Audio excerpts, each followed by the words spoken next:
చికిత్సలో భాగంగా unit 4లో B రోగ నిరోధక వ్యవస్థ. ఈ రోగ నిరోధక వ్యవస్థకు కృషి చేసినటువంటి ఎడ్వర్డ్ జెన్నర్ అనేటువంటి శాస్త్రవేత్త. ఇక్కడ రోగ నిరోధక వ్యవస్థలో శక్తివంతమైన సాయుధ దళాలతో నిరంతరం మానవుని దేహాన్ని కాపాడే సంరక్షణ వ్యవస్థ. ఇక్కడ మనము ప్రతిదినము సంక్రమణ సూక్ష్మజీవులు దాడులకు గురవుతూ ఉంటాము. అయితే కొన్నిటి వల్ల వ్యాధులు కలుగుతాయి. కారణము మన దేహము 3 రక్షణ రేఖల ద్వారా సంక్రమణ సూక్ష్మజీవుల నుంచి రక్షించుకుంటుంది. ఈ విధంగా వ్యాధికారక జీవులతో పోరాడే జీవి సామర్థ్యాన్ని రోగ నిరోధకత అంటారు. హానికరమైన సంక్రమణ సూక్ష్మజీవులు బ్యాక్టీరియా, వైరస్, పరాన్నజీవులు, శిలీంధ్రాలు నుంచి దేహాన్ని రక్షణ కలిగించే అవయవాలను, కణాలను, ప్రోటీన్లను రోగ నిరోధక వ్యవస్థలో చేర్చారు. ఈ వ్యవస్థ పదార్థాలను, కణాలను గుర్తించి హానికరమైన వైదేశిక పదార్థాలు, సూక్ష్మజీవులు, టాక్సిన్లు, రోగ నిరోధకత లేదా రోగ నిరోధక వ్యవస్థ అధ్యయనాన్ని రోగ నిరోధక శాస్త్రము లేదా ఇమ్యునాలజీ అంటారు. లాటిన్ భాషలో ఇమ్యునస్ అంటే మినహాయింపు లేదా స్వేచ్ఛ అని అర్థం. ఇక్కడ అలజీ అంటే అధ్యయనము అర్థం. రోగకారక జీవుల సంక్రమణ నుంచి మినహాయింపు లభించడాన్ని దీని పరమార్థము. రోగ నిరోధక శాస్త్రం మూల భావనలు. రోగ నిరోధక శాస్త్రాన్ని సులభంగా అర్థం చేసుకోవడానికి కొన్ని మూల భావనలైన రక్షణ రేఖలు, రోగ నిరోధక వ్యవస్థకు సంబంధించిన కణాలు, అవయవాలు, ప్రతిజనకాలు, రోగ నిరోధక సంవిధానము, అపస్థితుల గురించి మనము తెలుసుకున్నాము. ఇక్కడ రోగ నిరోధక వ్యవస్థలో ఉన్నటువంటి వాటిలో రోగ నిరోధక రేఖలు లేదా దేహంలో రక్షణ రేఖలు అనేటువంటివి ఉన్నాయి. ఉన్నత శ్రేణి జీవులలో వ్యాధుల బారి నుంచి రక్షణ 3 రోగ నిరోధక రేఖలు లేదా దేహ రక్షణ రేఖల రూపంలో జరుగుతుంది. అవి ప్రథమ రక్షణ రేఖ, 2 ద్వితీయ రక్షణ రేఖ, 3 తృతీయ రక్షణ రేఖ. ఇప్పుడు మనము ప్రథమ రక్షణ రేఖ గురించి తెలుసుకున్నాం. ఇందులో మనకు హానికరమైన సంరక్షణ సూక్ష్మజీవులు, బ్యాక్టీరియాలు, వైరస్లు, పరాన్నజీవులు, శిలీంధ్రాలు దేహంలో ప్రవేశించడానికి ప్రయత్నించినప్పుడు చర్మము, శ్లేషస్తరు, లాలాజలము, కన్నీటిలోని లైసోజైమ్ ఎంజైములు మొదలైన వాటి ప్రవేశాన్ని నిరోధిస్తాయి. దీనినే ప్రథమ రక్షణ రేఖ అంటారు. ద్వితీయ రక్షణ రేఖ. వ్యాధికారక సూక్ష్మజీవులు ప్రథమ రక్షణ రేఖను దాటి దేహంలోకి ప్రవేశించినప్పుడు భక్షక కణాలు, సహజాంతక కణాలు, ప్రతి సూక్ష్మజీవి ప్రోటీన్లు, ఉజ్వలనం, జ్వరము వంటి చర్యలు వాటిని నాశనం చేస్తాయి. వీటిని ద్వితీయ రక్షణ రేఖ అంటాము. ప్రథమ, ద్వితీయ రక్షణ రేఖలు రెండూ చాలా వేగంగా అనుక్రియలు చూపిస్తాయి, అయితే విశిష్టత కలిగి ఉండవు. తృతీయ రక్షణ రేఖ. వ్యాధికారక సూక్ష్మజీవులు ప్రథమ, ద్వితీయ రక్షణ రేఖలు రెండింటినీ దాటుకొని శరీరంలో ప్రవేశించినప్పుడు లింఫోసైట్లు లేదా శోషరస కణాలు ప్రతిదేహ సూక్ష్మజీవులతో పోరాడి రక్షణ కలిగిస్తాయి. వీటిని తృతీయ రక్షణ రేఖ అంటారు. ఈ రేఖ విశిష్టతను కలిగి ఉంటుంది, అయితే ఇది పూర్తి క్రియాత్మకతను ప్రదర్శించడానికి చాలా రోజులు పడుతుంది. ఈ పై 3 దేహ రక్షణ రేఖలను విఫలమైనప్పుడు వ్యాధి సోకుతుంది. రోగ నిరోధక వ్యవస్థ లక్షణాలు. ఇవి 3 రకాలు: లింఫోసైట్లు లేదా శోషరస కణాలు, ఫాగోసైట్లు లేదా భక్షక కణాలు, 3 ఉపక్రియ కణాలు అనేటువంటివి ఉన్నాయి. మొదటగా మనం వచ్చేసరికి లింఫోసైట్లు లేదా శోషరస కణాలు. ఇవి అస్థి మధ్య కాడ కణాల నుంచి ఉద్భవిస్తాయి. ఇవి గుండ్రంగా లేదా అండాకారంలో ఉండి పెద్ద కేంద్రకమును కలిగి కణరహిత తెల్ల రక్త కణాలు. వీటిలో కొన్ని చిన్నవిగాను కొన్ని పెద్దవిగాను 2 పరిణామంలో ఉంటాయి. ఇవి 3 రకాలు: బి కణాలు, టీ కణాలు, సహజ అంతక కణాలు. సహజ అంతక కణాలనే ఎన్కే కణాలు లేదా న్యాచురల్ కిల్లర్ సెల్స్ అని అంటారు, లేదా స్థూల కణికాయిత లింఫోసైట్లు అని కూడా అంటారు. ఇక్కడ మనం పరిణామాన్ని బట్టి లింఫోసైట్లు 2 రకాలు: చిన్న లింఫోసైట్లు ఉదాహరణకు బి కణాలు, టీ కణాలు. పెద్ద లింఫోసైట్లు ఉదాహరణకు సహజ అంతక కణాలు, ఎన్కే కణాలు అని కూడా అంటున్నాం. ఇక్కడ బి కణాలు అనేటువంటివి మనం చూసుకున్నప్పుడు ఈ బి కణాలు అనేటువంటివి ఏ విధంగా ఉన్నాయి అంటే బి లింఫోసైట్లు. ఇవి అస్థి మధ్య కాడ కణాల నుంచి ఉద్భవించాయి. క్షీరదాలలో అస్థి మధ్య భ్రూణపు కాలేయంలోను, పక్షుల్లోనూ బర్సా ప్రాబియస్లోను, పక్షుల అవస్కరంలోకి తెరుచుకొని అందనాళంలోను పరిణితి చెంది బి కణాలుగా మారుతాయి. ఈ బి కణాలు ఎక్కడెక్కడ ఉన్నాయి అనేటువంటిది మనం తీసుకున్నప్పుడు పక్షులలో అస్థి మధ్య కాడ కణాల నుంచి మామూలుగా ఇవి ఉద్భవిస్తాయి. ఈ అస్థిమజ్జ కాడ కణాల నుంచి ఉద్భవించి క్షీరదాల్లో అయితే అస్థిమజ్జము భ్రూణపు కాలేయములోను, పక్షుల్లో అయితే గన బర్సా ప్రాబియాసిస్ అనేది పక్షుల అవస్కరంలోకి తెరుచుకొని అందనాళంలోను పరిణితి చెందిన బీకణాలు మారతాయి. పరిణితి చెందిన బీకణాలు ప్రతిదేహకాలను సంశ్లేషించి వాటి త్వచ ఉపరితలంపై ప్రదర్శిస్తాయి. ఇవి ప్రతిజనక గ్రాహకాలుగా పనిచేస్తాయి. వాటితో పాటు MHC2 అణువు కూడా వీటి త్వచ ఉపరితలంపై ఉంటాయి. ఇవి హ్యూమరోల్ లేదా దేహద్రవ్య నిర్వర్తిత రోగ నిరోధకతలో పాల్గొంటాయి. టీ కణాలు లేదా టీ లింఫోసైట్లు ఇవి అస్థిమజ్జ మూల కణాల నుంచి ఉద్భవించి థైమస్ గ్రంథిని చేరి పరిణితి చెంది టీ కణాలుగా మారుతాయి. టీ కణాలు బి కణాలు లాగా నేరుగా ప్రతిజనకాన్ని గుర్తించలేవు. ఇవి ప్రతిజనక సమర్పక కణాల నుంచి స్వీకరిస్తాయి. TH కణాలు లేదా దేహద్రవ కణ నిర్వర్తిత రోగ నిరోధకత రెండిటిలో పాల్గొంటాయి. కానీ TC కణాలు కణ నిర్వర్తిత రోగ నిరోధకతలో మాత్రమే పాల్గొంటాయి. వీటి రకాలు, విధులు దేహద్రవ కణ నిర్వర్తిత రోగ నిరోధక అంశాల్లో విపులంగా మనం చర్చించడం అనేటువంటిది జరుగుతుంది. సహజ అంతక కణాలు వీటిని స్థూల కణికాయిత లింఫోసైట్లు అని కూడా అంటారు. ఇవి పెద్దవిగా ఉండి రేణు సహిత కణజీవ ద్రవ్యంను కలిగి ఉంటాయి. ఇవి అస్థిమజ్జ నుంచి ఏర్పడి దేహ కణజాలంలోను ప్రసరణలోను విస్తరించి ఉంటాయి. ఇవి వైరస్, సాంక్రమిత దేహ కణాలను, క్యాన్సర్ అంటే ట్యూమర్ కణాలను గుర్తించి దాడి చేసి నాశనం చేస్తాయి. ఇవి ప్రతిదేహాల అవసరాలు లేకుండానే చర్యలు జరుపుతాయి. NK కణాలు పెరిఫోరిన్లు అనే ప్రోటీన్లను, గ్రాండ్జైమ్స్ అనే ప్రోటియోలైటిక్ ఎంజైమ్లు విడుదల చేస్తాయి. పెరిఫోరిన్లు లక్ష్య కణత్వచాలకు రంధ్రాలు చేస్తాయి. వీటి ద్వారా గ్రాండ్జైమ్స్ లక్ష్య కణాలలోకి ప్రవేశించి అపోటోసిస్ను లేదా ప్రణాళికాబద్ధ కణ మరణము ప్రారంభించి నాశనం అనేటువంటివి అవుతాయి. ఇక్కడ మనము వీటిలో సహజ అంతక కణాలు అనేటువంటివి ఏ విధంగా ఉన్నాయి అనేటువంటిది తీసుకుంటే ఇక్కడ వీటిలో గమనిక సహజ అంతక కణాలు సహజంగా లేదా స్వాభావిక రోగ నిరోధక వ్యవస్థలో ఒక భాగము. ఇవి బ్యాక్టీరియా, వైరస్, సంక్రమణ కణాలు, క్యాన్సర్ అంటే ట్యూమర్ కణాలుగా బారి నుంచి అతిథిని రక్షించడంలో తోడ్పడతాయి. సహజంతక కణాలను క్రియాశీలత వృద్ధులతో తగ్గిపోతుంది కాబట్టి దీర్ఘకాలం జీవించే మానవుడు క్యాన్సర్ వ్యాధికి గురయ్యే అవకాశాలు అధికంగా ఉంటాయి. భక్షక కణాలు ఫాగోసైట్లు. ఫాగో అంటే తినడం అని అర్థం. ఇవి భక్షక కణం జరిపే తెల్ల రక్త కణాలు. ఇవి అస్థి మధ్య నుంచి ఏర్పడే అవయవ కణజాలాలు ప్రసరణలో విస్తరించి ఉంటాయి. కేంద్రక రకాన్ని బట్టి ఫాగోసైట్లు 2 రకాలు. ఏకకేంద్రక భక్షక కణాలు, బహురూపక కేంద్రక భక్షక కణాలు. ఏకకేంద్రక ఫాగోసైట్లు ఏకకేంద్రక భక్షక కణాలు. మోనోసైట్లు రేణురహిత తెల్ల రక్త కణాలు. ఇవి రక్తం నుంచి కణజాలాలు చేరి మ్యాక్రోఫేజులుగా స్థూల భక్షక కణాలుగా మారి సూక్ష్మజీవులను, మాతృకణాలను, కణవ్యర్థాలను భక్షిస్తాయి. క్రియాశీల మ్యాక్రోఫేజులు ప్రతిజనక సమర్పక కణాలుగా కూడా పనిచేస్తాయి. వివిధ అవయవాల్లో మ్యాక్రోఫేజ్ల పేర్లను కింది పట్టికలో చూడగలం. ఈ మ్యాక్రోఫేజ్ల పేరు, వాటి స్థానం, అవయవం. మోనోసైట్లు రక్తంలోను, క్యూపర్ కణాలు కాలేయంలోను, మీసెన్గ్లియా కణాలు మూత్రపిండంలోను, డస్ట్ కణాలు ఊపిరితిత్తులలోను, డస్ట్ లేదా అల్వియోలార్ మ్యాక్రోఫేజ్లు అంటారు.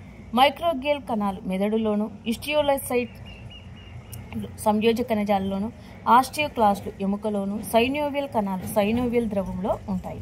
బహురూపక కేంద్రక ఫాగోసైట్ రేణు సహిత తెల్ల రక్త కణాలుగా పేర్కొనే న్యూట్రోఫిల్స్, బేసోఫిల్స్, ఇస్నోఫిల్స్ ఇవి అస్థి మధ్య నుంచి ఏర్పడతాయి. న్యూట్రోఫిల్ కణాల సంఖ్య అధికంగా ఉండటం వల్ల సాధారణంగా వీటిని బహురూపక కేంద్రక ఫాగోసైట్లని అంటారు. ఇవి సూక్ష్మజీవులను కణభక్షకన జరుపుతాయి. బేసోఫిల్స్ భక్షక కణాలు కావు. ఇవి ఇస్టామిన్, బ్రాడికైనిన్, హెపారిన్ లాంటి ఉజ్వలాలను మాధ్యమిక పదార్థాలు విడుదల చేసి సంక్రమణ క్రిములను పోరాడి ఇస్నోఫిల్స్ బలహీన భక్షక కణాలుగా ఇవి అలర్జిక్ చర్యలను నిరోధిస్తూ ఉంటాయి. ఇక్కడ మీకు తెలుసా, సంక్రమణ జరిగిన ప్రాంతంలో ఏర్పడే చీముతో అధిక సంఖ్యలో మరణించిన న్యూట్రోఫిల్స్ కణ వ్యర్థాలు అనేటువంటివి ఉన్నాయి. ఉపక్రియ కణాలు రోగ నిరోధక అనుక్రియలలో లింఫోసైట్లు సహాయపడే కణాలను ఉపక్రియ కణాలు అంటారు. ఉదాహరణకు బేసోఫిల్స్, మాస్ట్ కణాలు, రక్త పలకికలు, ప్రతిజనక సమర్పక కణాలు మొదలైనవి. మాస్ట్ కణాలు ఇవి ఆకారంలో, క్రియలో బేసోఫిల్స్ను పోలి ఉంటాయి. అయితే ఇవి ఏరియలార్ కణజాలాల్లో ఉంటాయి. ఇవి హిస్టోమైనిన్లు, హెపారిన్, సెరోటోనిన్ మొదలైన ఉజ్వలనాలను, మధ్యవర్తిత్వ పదార్థాలను విడుదల చేసి ఉజ్వలనం లేదా మంట, అలర్జీ చర్యలను కలుగజేస్తాయి. రక్త పలకికలు అస్థి మధ్యలోను మెగా క్యారియోసైట్లలోను నుంచి ఏర్పడి కేంద్రక రహిత కణాల లాంటి నిర్మాణాలు. ఇవి కూడా మాస్ట్ కణాలలాగా ఉజ్వలన వర్తిత్వ పదార్థాలు విడుదల చేసి ఉజ్వలనము, అలర్జీ చర్యలను కలగజేస్తాయి. ప్రతిజనక సమర్పక కణజాలాలు ప్రతిజనకాలను ప్రక్రియకరణం చేసి లింఫోసైట్లకు సమర్పించే కణాలను ప్రతిజనక సమర్పక కణాలు అంటారు. ఉదాహరణకు మ్యాక్రోఫేజ్ లేదా స్థూల భక్షక కణాలు, డెండ్రైటిక్ కణాలు, లాంగర్హాన్ కణాలు. డెండ్రైటిక్ కణాలు నాడీ కణాలను డెండ్రైటిక్ పోలి ఉంటాయి. ఇవి ప్లీహము, శోషరస కణాలలో కలిగి ఉంటాయి. ఇవి క్లాస్ 2 MHC అణువులను కలిగి ఉంటాయి. లాంగర్హాన్స్ కణాలు కూడా ఒక రకమైన డెండ్రైటిక్ కణాలే. ఇవి చర్మంలో ఉంటాయి, కానీ ఇవి క్లాస్ 1, 2 MHC అణువులను రెండింటినీ కలిగి ఉంటాయి. డెండ్రైటిక్ కణాలు ప్రతిజనకాలను B కణాలకు, T కణాలకు రెండింటినీ సమర్పిస్తాయి, కానీ లాంగర్హాన్స్ కణాలు ప్రతిజనకాలను T కణాలకు మాత్రమే సమర్పిస్తాయి. ఇక్కడ మనకు MHC అంటే మేజర్ హిస్టో కాంపాటిబుల్ కాంప్లెక్స్తో పాటు ప్రతిజనక పాలీపెప్టైడ్ కలిగిన అతిదేయ కణాలను మార్పు చెంది స్వీయ కణాలు అంటే అల్టరేటెడ్ సెల్స్ ASCS అంటారు. ఉదాహరణకు సంక్రమ కణాలు, క్యాన్సర్ కణాలు, వ్యాధిగ్రస్త కణాలు. రోగ నిరోధక వ్యవస్థ అవయవాలు శోషరస కణాల ఆవిర్భవన, పరిపక్వత, విస్తృత విభజనలో పాలు పంచుకునే అవయవాలను లింఫాయిడ్ అవయవాలు అంటారు. క్రియాత్మకంగా ఇవి 2 రకాలు: ప్రాథమిక లింఫాయిడ్ అవయవాలు, ద్వితీయ లింఫాయిడ్ అవయవాలు అని అంటున్నాం. ఇక్కడ ప్రాథమిక, ద్వితీయ లింఫాయిడ్ అవయవాల గురించి మనము ఇక్కడ తెలుసుకుంటా ఉన్నాం. ఇందులో మనకు ప్రాథమిక లింఫాయిడ్ అవయవాలు అనేటువంటివి ఏ విధంగా ఉన్నాయో ఇక్కడ చూస్తాం. ఇక్కడ వచ్చేసరికి ప్రాథమిక లింఫాయిడ్ అవయవాలు అనేటువంటివి ఈ అవయవాల్లో లింఫాయిడ్ మూల కణాలు పరిణితి చెంది రోగ నిరోధక సామర్థ్య కణాలు మారుతాయి. ఇవి పుట్టినప్పుడు పెద్దవిగా ఉండి వయసు పెరిగే కొద్దీ క్షీణిస్తాయి. ఉదాహరణకు పక్షులలో బర్సా, ప్రాబియాసిస్, క్షీరదాల్లో అస్థి మజ్జము, థైమస్ గ్రంథి. ద్వితీయ లింఫాయిడ్ అవయవాలు ఈ అవయవాల్లో పరిణితి చెందిన లింఫోసైట్లు క్రియాత్మక లింఫోసైట్లుగా మారుతాయి. ప్రతిజనకాలతో లింఫోసైట్లు పరస్పర చర్యలు జరపడానికి ఈ అవయవాలు చోటు కల్పిస్తాయి. ఇవి పుట్టినప్పుడు చిన్నవిగా ఉండి వయసు పెరిగే కొద్దీ పెద్ద అవుతాయి. ఉదాహరణకు ప్లీహము, శోషరస కణుపులు, టాన్సిల్స్. చిన్న పేగులోని పెయర్స్ ఆవర్ణికలు ఉండడం. ప్లీహము ఇది ఉదర కుహరంలో ఎడమ పై భాగాన విభాజక పటలం కింద చిక్కుడు గింజ ఆకారంలో ముదురు ఎరుపు వర్ణంలో ఉంటుంది. దీనిలో ప్రధానంగా శోషరస కణాలు, భక్షక కణాలు అనేటువంటివి ఉంటాయి. ఇవి రక్తంలోని సూక్ష్మక్రిములను వడబోత ద్వారా నిర్బంధించి రక్త వడబోత పరికరంగా పనిచేస్తుంది. ఇది ఎర్రక్త కణాలను నిల్వ ఉంచే పెద్ద ఆశయముగాను, వయసుడిన RBCలను విచ్ఛిన్నం చేసే శ్మశాన వాటికగా కూడా పనిచేస్తుంది. శోషరస కణుపులు ఇవి శోషరస వ్యవస్థలో వివిధ ప్రాంతాల్లో చిక్కుడుగింజ ఆకారంలో చిన్నవిగా ఉండే ఘన నిర్మాణాలు. వీటిలో శోషరస కణాలు, మ్యాక్రోఫేజ్లు అంటే స్థూల భక్షక కణాలు ఉంటాయి. వీటి ద్వారా శోషరసాలు ప్రవహించేటప్పుడు సూక్ష్మ క్రిములను, ప్రతిజనకాలను వడబోత ద్వారా బంధించి సంవరిస్తాయి. ఈ విధంగా బంధించబడ్డ ప్రతిజనకాలే ఈ కణుపులో ఉన్న లింఫోసైట్లకు ప్రేరణకు కారణం. శ్లేష్మ స్తర అనుబంధ లింఫాయిడ్ కణజాలము లేదా మాల్ట్ అంటే మ్యూకస్ అసోసియేటెడ్ లింఫాయిడ్ టిష్యూ. శ్వాస జఠరాంతర, మూత్ర జననేంద్రియ నాళాల లోపల తలంలో ఉండే విస్తరిత లింఫాయిడ్ కణజాలాన్ని శ్లేషస్తర అనుబంధ లింఫాయిడ్ కణజాలము లేదా మాల్ట్ అంటారు. మానవుని దేహంలో మొత్తం లింఫాయిడ్ కణజాలంలో ఇది దాదాపు 50% ఉంటుంది. ఈ మాల్ట్లో లింఫోసైట్లు, మ్యాక్రోఫేజ్లు ఉంటాయి. ఇవి బ్యాక్టీరియా, వైరస్, ఇతర ప్రతిజనకాలను బంధించి నాశనం కూడా చేస్తాయి. ఇక్కడ రోగ నిరోధక వ్యవస్థలో మనం తీసుకున్నప్పుడు రోగ నిరోధక వ్యవస్థలో 3 రకాల అణువులు ఉంటున్నాయి. అవి పరిపూరక ప్రోటీన్లు, సైటోకైనిన్లు, ప్రతిదేహకాలు. ఇక్కడ పరిపూరక ప్రోటీన్లు, ఇవి ప్లాస్మాలోను కణత్వచ ఉపరితలం పైన ఉండే అచేతన ప్రోటీన్లు. దాదాపు 30 ప్రోటీన్లు పరిపూరక వ్యవస్థగాను ఏర్పడతాయి. వీటిని కాలేయ కణాలు, మోనోసైట్లు ఉత్పత్తి చేస్తాయి. ఇవి ప్లాస్మాలో అచేతన స్థితిలోనే ఉంటాయి. వీటిని రోగ నిరోధక వ్యవస్థ లేదా సూక్ష్మ క్రిములు చైతన్యపరుస్తాయి. ఇవి బ్యాక్టీరియాను 2 రకాలుగా చంపుతాయి. కొన్ని పరిపూరక ప్రోటీన్లు బ్యాక్టీరియా ఉపరితలంపై ఇక్కడ ఆచ్ఛాదనము లేదా పూతలాగా అంటుకొని ఉంటాయి. ఈ ప్రక్రియను అప్సోనైజేషన్ అంటారు. దీనివల్ల భక్షక కణాలు బ్యాక్టీరియా వైపు ఆకర్షించబడి వాటిని భక్షిస్తాయి. మరికొన్ని పరిపూరక ప్రోటీన్లు బ్యాక్టీరియా కుడ్యంపై వలయాల రూపంలో అత్తుకుని త్వచదాడి సంక్లిష్టంగా ఏర్పడతాయి. తర్వాత అవి బ్యాక్టీరియా ప్లాస్మా త్వచంలో రంధ్రాలు చేస్తాయి. ఎన్కే కణాలు లాగా ఈ రంధ్రాల ద్వారా కణబాహ్య ద్రవ్యము బ్యాక్టీరియాలోకి ప్రవేశిస్తుంది. ఆ ఫలితంగా బ్యాక్టీరియా ఉబ్బి చివరకు పగిలి చనిపోతుంది. కొన్ని పరిపూరక ప్రోటీన్లు ఉజ్వలన కలగజేయడం ద్వారా రక్షణ కలగజేస్తాయి. సైటోకైనిన్లు, ఇవి రోగ నిరోధక వ్యవస్థలో కణాలు, లింఫోసైట్లు, మోనోసైట్ల నుంచి లేదా వైరస్ల సాంక్రమిక కణాల నుంచి స్రవించబడే చిన్న ద్రావణీయ ప్రోటీన్లు లేదా గ్లైకో ప్రోటీన్లు. ఇవి రోగనిరోధక కణాలను త్వచ ఉపరితలంలో ఉండే గ్రాహకాలకు బంధించబడి వాటిని చైతన్యపరచడంలోనూ విభేదనం గావించడంలో తోడ్పడతాయి. కొన్ని సైటోకైనిన్లు పెరుగుదల కారకాలుగా పనిచేసి కణ విభజనను ప్రోత్సహించి కణాల పెరుగుదలకు తోడ్పడతాయి. కొన్ని కణ భక్షణకు సాంక్రమిక కణాల విచ్ఛిన్నాన్ని ప్రోత్సహిస్తాయి. 2 ప్రధాన సైటోకైనిన్లు ఇంటర్లుకిన్లు లేదా ఇంటర్ఫెరాన్లు. ఇంటర్లుకిన్లు వీటి తెల్ల రక్త కణాలు స్రవిస్తాయి. ఇవి రోగ నిరోధక కణాలు విస్తృత విభజనలోను వాటి విభేదనంలోనూ తోడ్పడతాయి. ఇంటర్ఫెరాన్లు, ఇవి వైరస్ సాంక్రమణ కణాలు ఉత్పత్తి చేసే ప్రతి వైరల్ ప్రోటీన్లు. ఇవి పొరుగునున్న కణాలను వైరస్ సంక్రమణ నుంచి రక్షిస్తాయి. ఇవి ఒక కణము నుంచి మరొక కణానికి వైరస్ వ్యాప్తిని నిరోధిస్తాయి. వీటిని గురించి మరిన్ని అంశాలు మనము తెలుసుకుంటాం. ప్రతిదేహాలు లేదా ప్రతిరక్షకాలు లేదా ఇమ్యునోగ్లోబులిన్లు. వ్యాధిజనక జీవులు మానవుని దేహంలో ప్రవేశించినప్పుడు బి లింఫోసైట్లు వీటితో పోరాడే ప్రోటీన్లు ఉత్పత్తి చేస్తాయి. వీటినే ప్రతిదేహాలు లేదా ప్రతిరక్షకాలు లేదా ఇమ్యునోగ్లోబులిన్లు అంటారు. ఇవి ప్రతిజనకాలతో బంధనం చెందడం వల్ల విశిష్టతను ప్రదర్శిస్తాయి. ఇవి ప్లాస్మాతో స్వేచ్ఛ ప్రతిదేహాలు లేదా పరిపక్వ బి కణాలు, జ్ఞప్తి కణాలు, ఉపరితలం మీద ఉపరితల ప్రతిదేహాలు ఉంటాయి. ఇవి దేహ ద్రవ్య నిర్వర్తిత రోగ నిరోధకతలో ప్రముఖ పాత్ర నిర్వర్తిస్తాయి. ఇక్కడ మనం ఈ ప్రముఖ పాత్ర అనేటువంటిది నిర్వర్తించినాక అవి ఏ విధంగా పనిచేస్తున్నాయి అనేటువంటిది మనం తీసుకుంటే, ఇందులో రోగ నిరోధకత రకాలు. జీవులలో ఏర్పడే రోగ నిరోధకతను ప్రధానంగా 2 రకాలుగా విభజించవచ్చు. సహజ రోగ నిరోధక వ్యవస్థ, ఆర్జిత రోగ నిరోధకత. సహజ రోగ నిరోధకతలు పుట్టుకతో జన్మతః అనుక్రియల స్వభావం ఆధారంగా రోగ నిరోధకతను సహజ లేదా స్వాభావిక రోగ నిరోధకత అని, ఆర్జిత లేదా స్వీకృత రోగ నిరోధకత అని 2 రకాలుగా మనం విభజిస్తూ ఉన్నాము.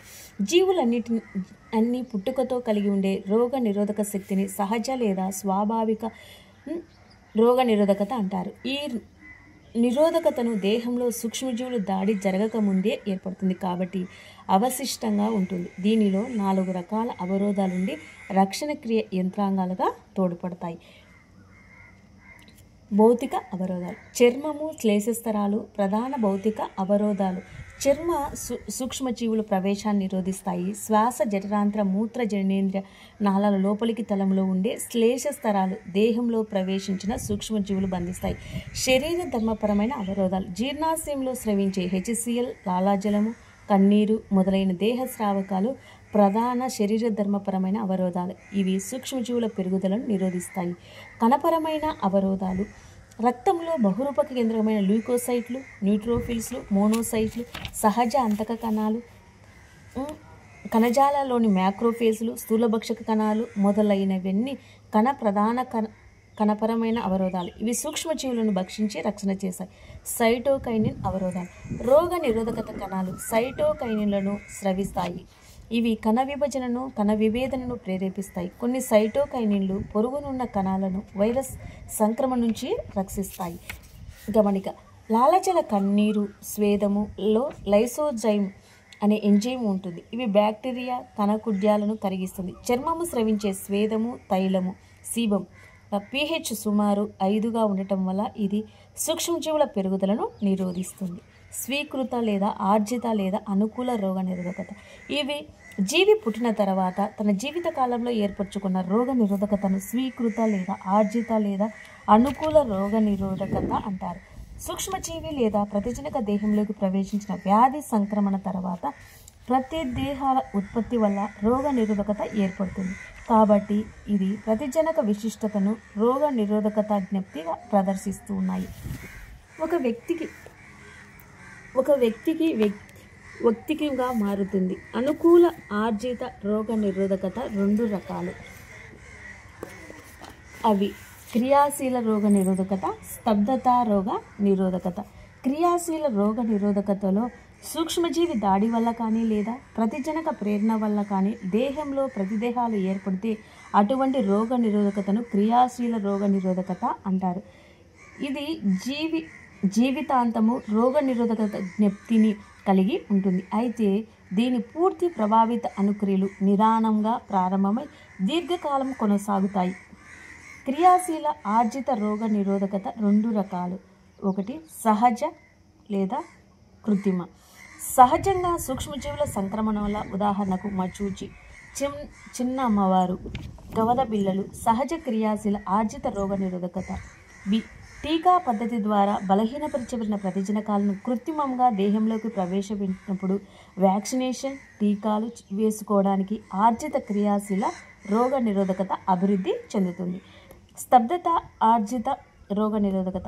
ముందస్తుగా ఏర్పడిన ప్రతిదేహాలను రోగ నిరోధకత జీవిలో ఏర్పడిన ప్రతిదేహాలు రోగ నిరోధకత చెందని వేరొక జీవులకి ప్రవేశపెట్టబడినప్పుడు కలిగే రోగ నిరోధకతను స్తబ్ద ఆర్జిత రోగ నిరోధకత అంటారు. గర్భిణీ స్త్రీలలో ప్రతిదేహాలు జరాయు ద్వారా భ్రూణంలోనికి, కొన్ని ప్రతిదేహాలు కొలెస్ట్రాల్, మురుపాలు, స్తన ప్రథమ స్రావము తల్లి నుంచి శిశువులకి సహజంగా స్తబ్దంగా ప్రవేశిస్తాయి. సహజ స్తబ్దత రోగ నిరోధకత అంటారు. స్తబ్ద రోగ నిరోధకతను కృత్రిమంగా కూడా కలిగించవచ్చు. యాంటీ టెటానస్ సీరంను ఇంజెక్షన్ లాంటి ర్యాబిస్ సీరం ఇంజెక్షన్ను, పాము విషానికి విరుడుగా ఇచ్చే యాంటీ వీనిన్ ఇంజెక్షన్ను మొదలైనవి ముందస్తుగా ఏర్పడిన ప్రతిదేహాలను కలిగి ఉండి రోగ నిరోధకతను కలిగిన గుర్రము లేదా గొర్రె శరీరంలో ఉత్పత్తి చేస్తాయి. దేహంలో ప్రవేశపెట్టినప్పుడు కృత్రిమ స్తబ్దత రోగ నిరోధకత ఏర్పడుతుంది. ఇక్కడ నవజాత శిశువుకు తల్లి చనుపాలే శ్రేష్టమని ఎందుకంటారో మనకు తెలుసా?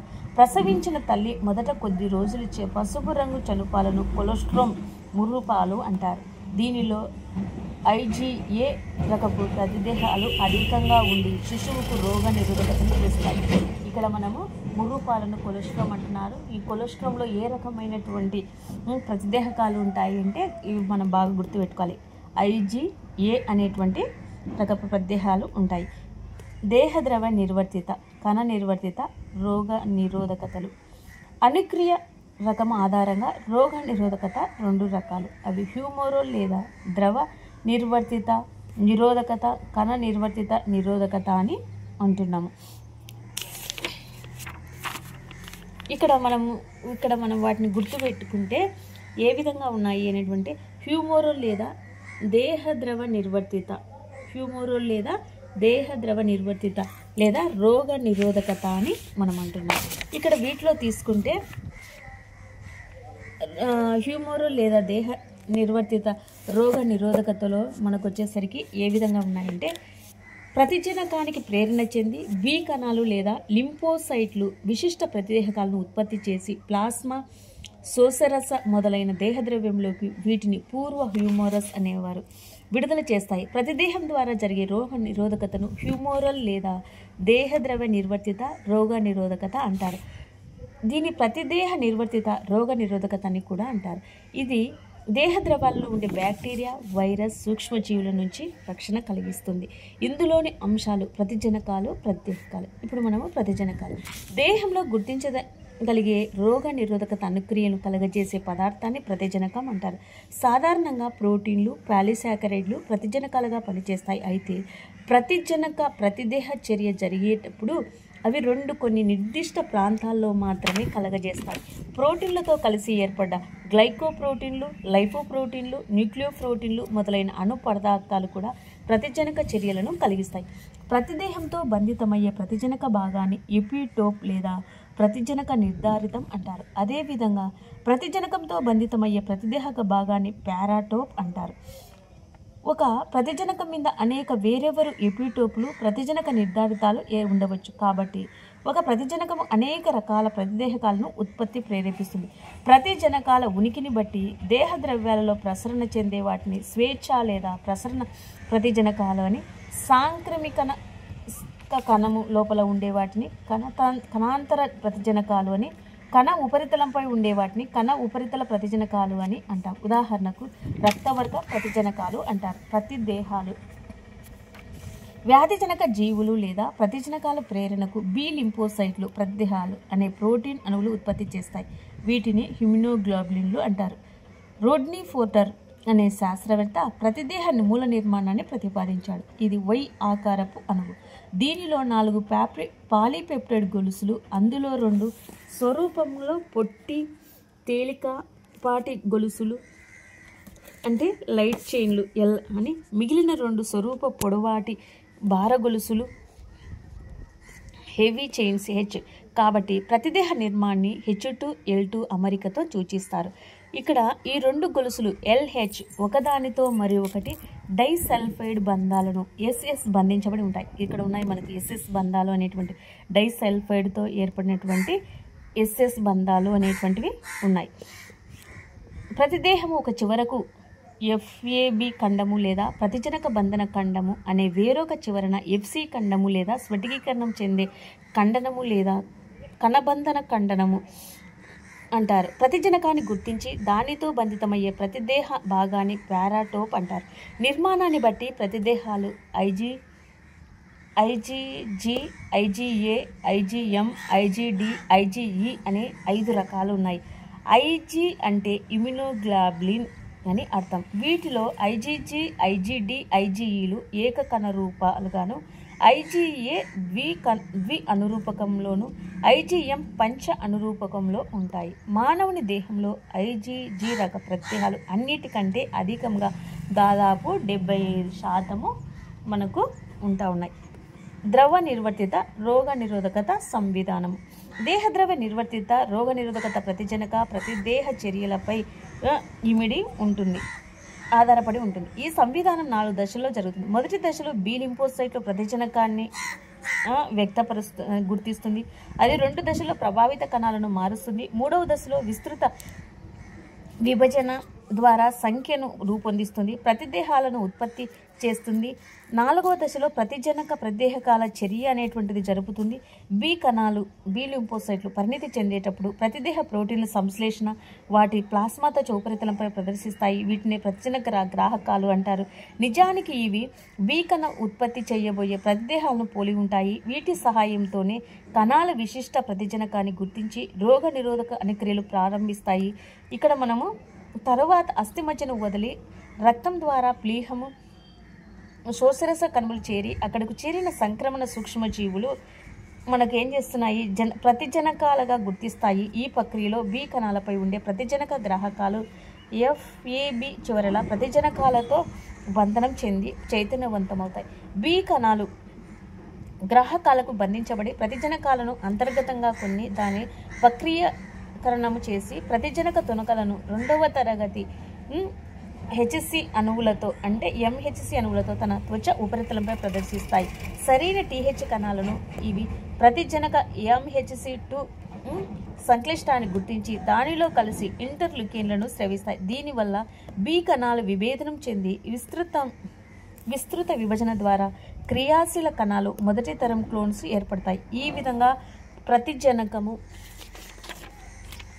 మనకు ప్రతిజనకం అనేటువంటిది ఏర్పడుతుంది.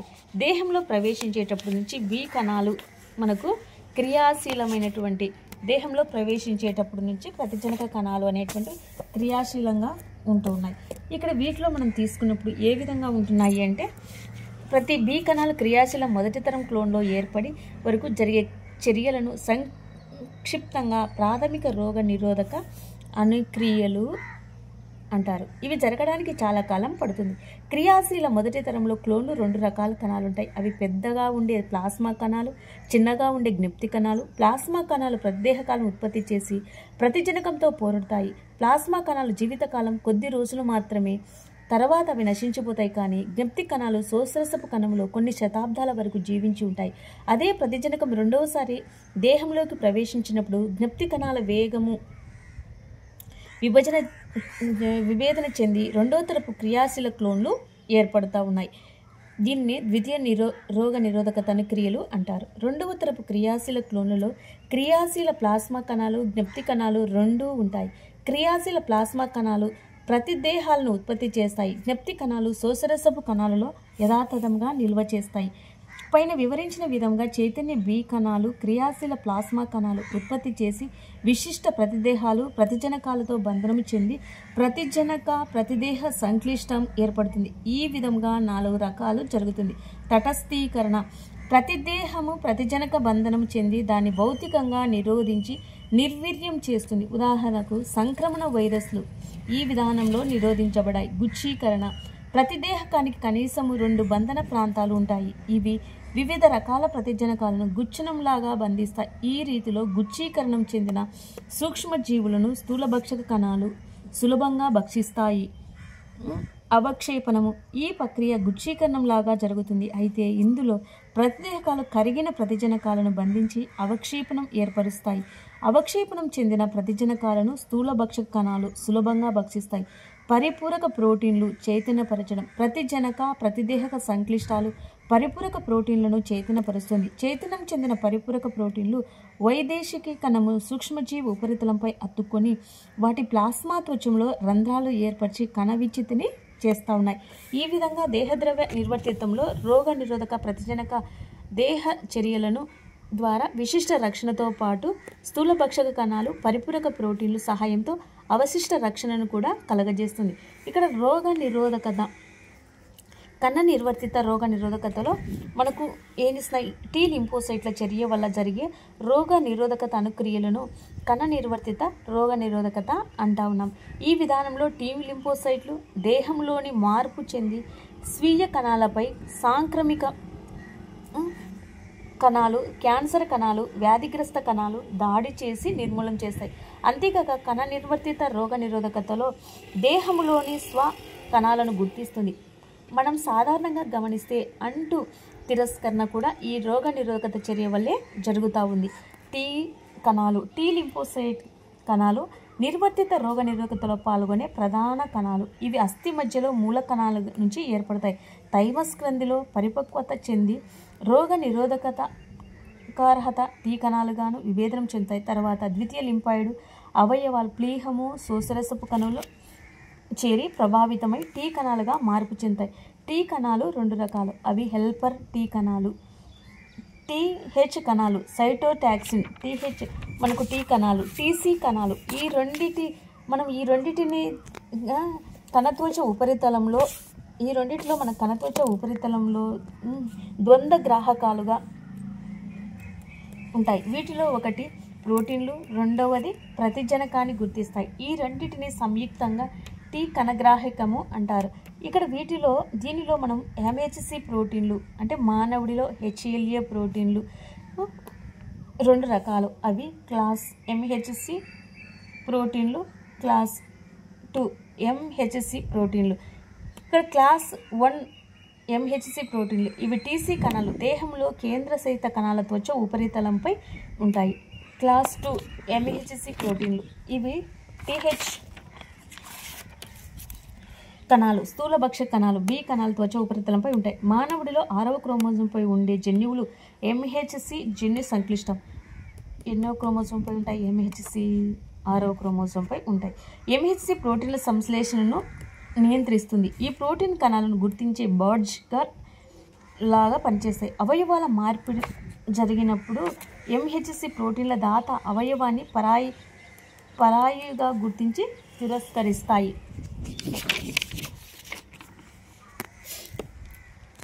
ఇక్కడ మనము గమనిక సిడి మార్కులు. ఈ సిడి మార్కులు అనేటువంటివి తీసుకుంటే టీ లింఫోసైట్ త్వచ ఉపరితలంపై ఎంహెచ్సి ప్రోటీన్లతో పాటు రెండు రకాల విభేదన అణుగుచ్చాలు అనే గ్లైకోప్రోటీన్ అణువులు ఉంటాయి. వీటిలో CD మార్కులు అంటారు. ఇవి CD4, CD8 అనే రెండు రకాలు TH కణాలపై CD4 మార్కులు, TC కణాలపై CD8 మార్కులు ఉంటాయి. అందువల్ల TH కణాలు CD4 కణాలు లేదా T4 కణాలు అనేవి TC కణాలను CD8 కణాలు లేదా T8 కణాలు అని అంటారు. సంవిధానము కణ నిర్వర్తిత రోగ నిరోధకత ప్రతిజనక సమర్పణ చర్యలో ప్రారంభమవుతుంది. ఈ చర్య ఫలితంగా మొదట TH కణాలు ఆ తర్వాత TC కణాలు చైతన్యవంతమై రోగ నిరోధకత సంవిధానాన్ని కొనసాగిస్తుంది. ప్రతిజనక ప్రక్రియకరణ సమర్పణ స్థూలభక్షక కణాలు B కణాలు మార్పు చెంది స్వీయ కణాలు త్వచ ఉపరితలంపై ఉండే విశిష్ట ప్రతిజనకాలను గుర్తిస్తాయి. వీటిలో ప్రతిజనకాలు రెండు విధాలు ఏర్పడతాయి. సాంక్రమిక కణాలలో ప్రవేశించి సూక్ష్మజీవులు జీర్ణించబడి చిన్న చిన్న ముక్కలుగా ఏర్పడతాయి. వీటిలో ప్రోటీన్లు MHC ప్రోటీన్లతో కలిసి వెలుపలికి వచ్చి ప్లాస్మాతో ఉపరితలంపై అతుక్కుంటాయి. ఇతర మార్పులు చెందిన స్వీయ కణాలలో క్రొత్త ప్రోటీన్లు ఏర్పడి అవి కూడా MHC ప్రోటీన్లతో పాటు కణ ఉపరితలాన్ని చేరుకుంటాయి. ఈ చర్యనే ప్రతిజనక ప్రక్రియకరణ అంటారు. ఈ చర్య ఫలితంగా ప్రతిజనకాలు MHC ప్రోటీన్లతో కలిసి కణ ఉపరితలంపై ప్రదర్శించబడతాయి. ఈ కణాలు TH కణాలు సమర్పించబడతాయి. ఇక్కడ మనము TH4 కణాలు క్రియాశీలమవ్వడం. ప్రతిజనక సమర్పక కణాలు TH కణాల వద్దకు చేరినప్పుడు వాటి గ్రాహకాలు ప్రతిజనకానికి బంధించబడతాయి. వెంటనే ప్రతిజనక సమర్పక కణము ఇంటర్లూకిన్ I అనే సైటోకైనిన్ విడుదల చేస్తుంది. ఇది TH కణాన్ని చైతన్యవంతం చేస్తుంది. ఈ విధంగా క్రియాశీలమైన TH కణము ఇంటర్లూకిన్ 2ను విడుదల చేసి ఇది TH కణాల్లో విభజన ప్రేరేపిస్తుంది. దీని ఫలితంగా క్రియాశీల TH కణాలు జ్ఞప్తి కణాలు క్లోన్గా ఏర్పడతాయి. క్రియాశీల TH కణాలు B లింఫోసైట్లు ప్రేరేపించి వాటి నుంచి ప్రత్యేహకాలు ఉత్పత్తి అధికం చేస్తాయి.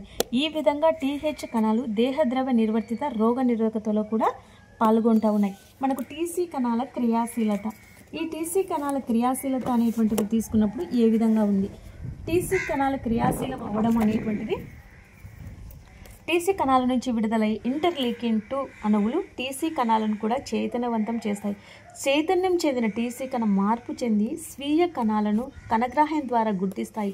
చైతన్యం చెందిన TC కణాలు కణ విభజన జరిపి క్రియాశీల TC కణాలు జ్ఞప్తి కణాలుగాను క్లోన్లు ఏర్పడతాయి. అదే సమయంలో క్రియాశీల TC కణాల నుంచి పెరిఫోరిన్లు, గ్రాన్జైమ్లు అనే ప్రోటీన్లు విడుదలవుతాయి.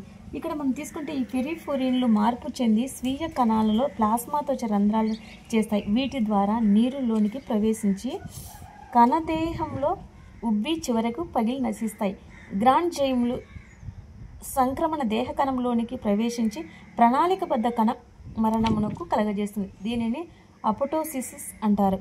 ప్రతిజనక రెండవసారి ప్రతిదేహంలోకి ప్రవేశిస్తే జ్ఞప్తి కణాలు అత్యంత వేగవంతంగా విభజన చెందుతాయి. రెండవ తరంలో క్రియాశీల జ్ఞప్తి క్లోన్లు ఏర్పడతాయి. ఇవి కూడా విచ్ఛిన్నము క్రియను కొనసాగిస్తాయి. జ్ఞప్తి కణాలు శోషరస కణాలలో శతాబ్దాల పాటు నిల్వ ఉంటున్నాయి. ముగింపు. దేహంలో ద్రవ నిర్వర్తిత కణ నిర్వర్తిత రోగ నిరోధకతలు విడివిడిగా పనిచేస్తాయి. ద్రవ నిర్వర్తిత రోగ నిరోధకత దేహద్రవ్యంలో ఉండే ప్రతిజనకాలు ప్రతిదేహాల ద్వారా నిర్మూలిస్తే కణ నిర్వర్తిత రోగ నిరోధకత మార్పు చెందిన స్వీయ కణాలు వైరస్లు సంక్రమించిన కణాలు ట్యూమర్ కణాలను నిర్మర్తిస్తాయి. ఈ విధంగా ఈ రెండు రోగ నిరోధక వ్యవస్థలు వేరువేరుగా ఉన్నప్పటికీ TH కణాల ద్వారా ఒకదానితో ఒకటి కలిసి సంపూర్ణ రోగ నిరోధకతను చేకూరుస్తాయి. ఇంటర్ఫెరాన్లు వైరస్తో సంక్రమణ చెంది దేహ కణాలు విడుదల చేసి రక్షక యాంటీవైరల్ ప్రోటీన్లు ఇంటర్ఫెరాన్లు అంటారు. ఇంటర్ఫెరాన్లు ప్రధానంగా 3 రకాలు. అవి ఆల్ఫా, బీటా, గామా రకాలు. ఆల్ఫా, బీటా ఇంటర్ఫెరాన్లు అన్ని దేహ కణాలను ఉత్పత్తి చేస్తాయి. వీటి ప్రభావం వల్ల సంక్రమణ కణం చనిపోతుంది. తర్వాత ఇవి పొరుగునున్న ఆరోగ్య దేహ కణంలోకి ప్రవేశించి వైరస్ ప్రత్యుత్పత్తిని నిరోధించే ప్రోటీన్ల ఉత్పత్తిని ప్రేరేపించి పొరుగు కణాలను వైరస్ బారి నుంచి రక్షిస్తాయి. ఈ విధంగా ఇంటర్ఫెరాన్లు ఒక కణం నుంచి మరొక కణంలోకి వైరస్ వ్యాప్తిని నిరోధిస్తాయి. తద్వారా వైరస్ సంబంధిత జలుబు, ఇన్ఫ్లుయెంజా వ్యాధులను నియంత్రిస్తూ ఉంటాయి. ఏంటివి? ఇంటర్ఫెరాన్లు అనేటివి. ఇప్పుడు గామా ఇంటర్ఫెరాన్లు. ఈ గామా ఇంటర్ఫెరాన్లు అనేటువంటివి కొన్ని ప్రత్యేకమైన లింఫోసైట్లు ఉత్పత్తి చేస్తాయి. ఇక్కడ ఈ ఫేజ్లలో కణభక్షణ ప్రేరేపించే సంక్రమణ క్యాన్సర్ను నిరోధిస్తాయి. ఇక్కడ శరీరంలో మనం తీసుకుంటే ఇంటర్ఫెరాన్లు తక్కువ మొత్తంలో ఉత్పత్తి అవుతాయి. DNA పునఃసంయోజక సాంకేతిక శాస్త్రం సహాయంతో ఇంటర్ఫెరాన్లు అధికంగా పారిశ్రామికంగా తయారు చేయవచ్చు. వీటిని హెపటైటిస్ బి, హెర్పిసిస్, ప్యాపిలోమాలు, ర్యాబిస్ వ్యాధుల చికిత్సలో విజయవంతంగా ఉపయోగిస్తున్నారు. వీటిని కొన్ని క్యాన్సర్ వ్యాధుల చికిత్సలో కూడా పరిమితంగా ఉపయోగిస్తున్నారు. ఇక్కడ మనకు AIDS, acquired immunodeficiency syndrome. AIDS అంటే acquired immunodeficiency syndrome. Syndrome అంటే కొన్ని లక్షణాల సముదాయం. ఇది జన్మతః కానీ బదిలీ చెందే లైంగిక సంపర్కం ద్వారా సంక్రమించే ప్రాణాంతక వ్యాధి. ఇది human immuno deficiency virus HIV వల్ల కలుగుతుంది. ఈ వ్యాధి మొదటిసారిగా 1881లో అమెరికాలో వ్యాధి నియంత్రణ కేంద్రము CDC వారు గుర్తించారు. అంటే సెంటర్ ఫర్ డిసీజ్ కంట్రోల్. గత 30 సంవత్సరాల వ్యాధి ప్రపంచమంతటా వ్యాప్తి చెంది 25 మిలియన్ల కంటే అధిక సంఖ్యలో మానవులను బలి తీసుకున్నది. సంక్రమణ విధానం. సాధారణంగా సంక్రమణ గురైన వ్యక్తి లైంగిక స్వలింగ లేదా పరలింగ సంపర్క సంబంధాల వల్ల, వైరస్తో అంటుపడ్డ రక్త మార్పిడి వల్ల, సాంక్రమిక సూదులు వాడటం వల్ల, సాంక్రమికంగా తల్లి నుంచి గర్భస్థ శిశువుకు జరాయువు ద్వారా HIV సంక్రమిస్తుంది. HIV కరాచాలము, స్పర్శ లేదా భౌతికంగా తాకడం ద్వారా సంక్రమించదు. నిర్మాణము. మనం ఈ HIV వైరస్ యొక్క నిర్మాణం తీసుకున్నప్పుడు HIV ఒక రిట్రో వైరస్ అంటే రివర్స్ ట్రాన్స్క్రిప్టేజ్గా ఉపయోగించే RNA వైరస్. దీని మధ్య భాగంలో జన్యు పదార్థంతో 2 SSRNA సింగిల్ స్ట్రాండెడ్ ఏకపూచ RNA అణువులు ఉంటాయి. ఇక్కడ మనకి SSRNAలో ఉన్నాయి. వీటి పక్కనే 2 రివర్స్ ట్రాన్స్క్రిప్టేజ్ ఎంజైమ్ అణువు కూడా ఉంటాయి.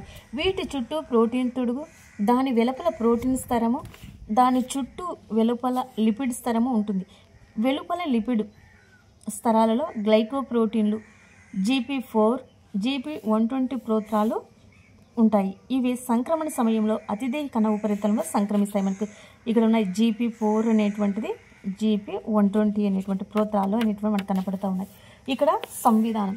HIV మానవుని శరీరంలోకి ప్రవేశించి సహాయక T కణాలు, TH కణాలు, మ్యాక్రోఫేజ్లు, డెండ్రైట్ కణాలపై దాడి చేస్తాయి.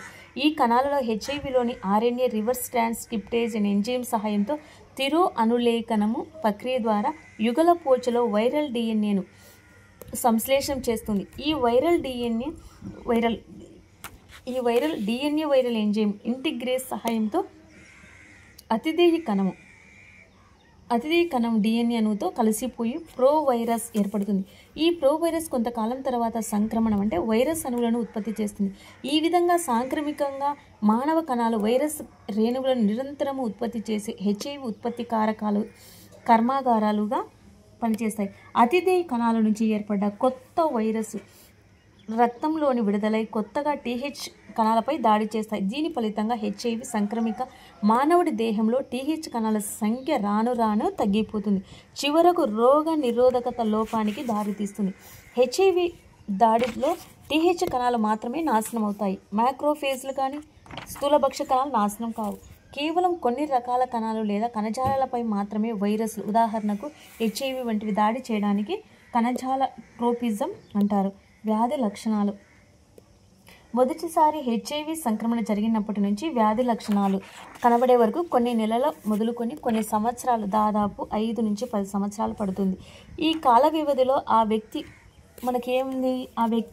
అనేక జ్వరముతోనూ విరేచనాలతో బాధపడతారు.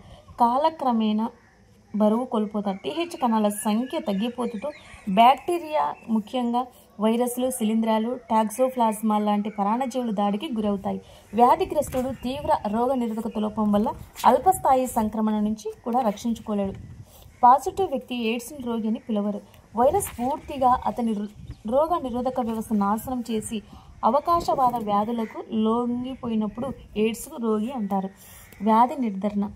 HIV సంక్రమణ జరగడాన్ని గుర్తించడానికి విరివిగా ఉపయోగించే వ్యాధి నిర్ధారణ పరీక్షలను ఎలిసా టెస్ట్ అంటారు.